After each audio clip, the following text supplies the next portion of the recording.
As I've stated in recent days, it is important to note that some aspects of the promissory note deal are not yet finalised. For example, the liquidator is in the process of overseeing a valuation and sales process for the assets of IBRC, while the final payments made under the ELG scheme have not yet been determined. Nevertheless, as referred to by the Deputy, simulations run by my department estimate that the general government deficit will improve by approximately 1 billion per annum over the coming years, which will bring us 1 billion closer to attaining our 3% deficit target by 2015. However, this has to be seen in the light of the estimated general government deficits of 8.9 billion and 5.3 billion in 2014 and 2015 respectively as per budget 2013. While this agreement is a significant step forward in restoring sustainability to our public finances, this government is well aware that there remains a considerable gap between what we get in revenue and what we spend. This situation is not sustainable over the longer term. In addition to the requirements to bring our deficit to under 3% of GDP by 2015, as per the EDP, it makes sense that we bring balance back to the public finances and stabilise and reduce our debt burden. As we are only 2 months into the year, I will not be drawn into speculation on the composition of the next budget and the impact that this deal will have on it. There are a lot of other moving parts to be considered, such as economic growth, tax take and expenditure performance. All of the above, including the impact of the promissory note deal, will form the basis of government decisions regarding the budget. Furthermore, assessing the impact of the promissory note agreement in future budgetary adjustments in isolation from other developments since the time of budget 2013 would not be a constructive or informative exercise.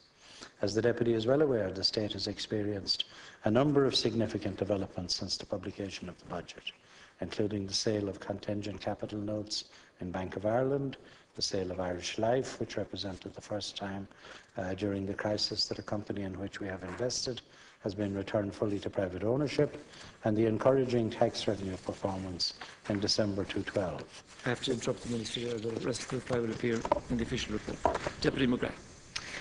Thank you, Laskin Corla. Minister, thank you for your reply.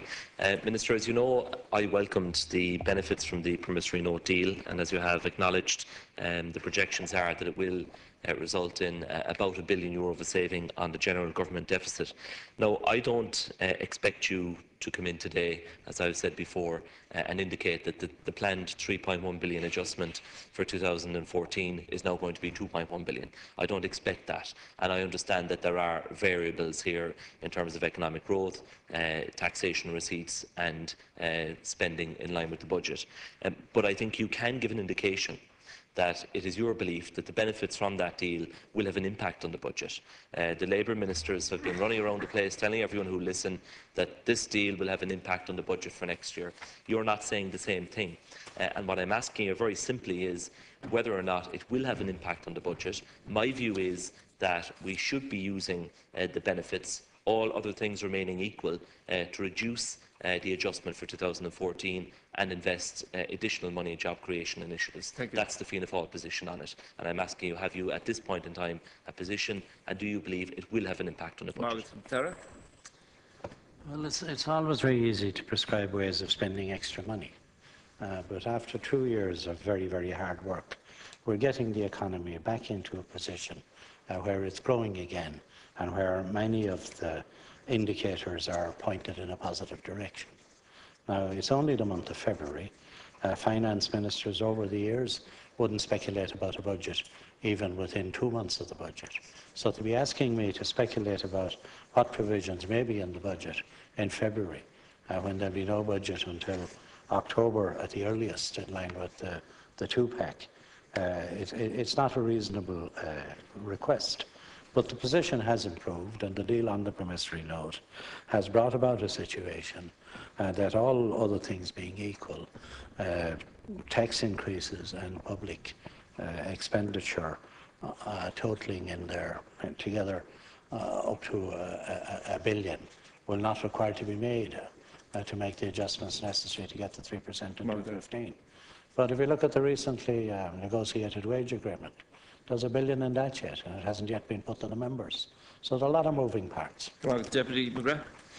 Thanks, Laskin Corley. Yes, there are a number of moving parts, but I think what the government can indicate is a statement of principle, that you believe that the benefits of the deal should be extended to members of the public. There should be a dividend to people, and that people should be given some form of relief.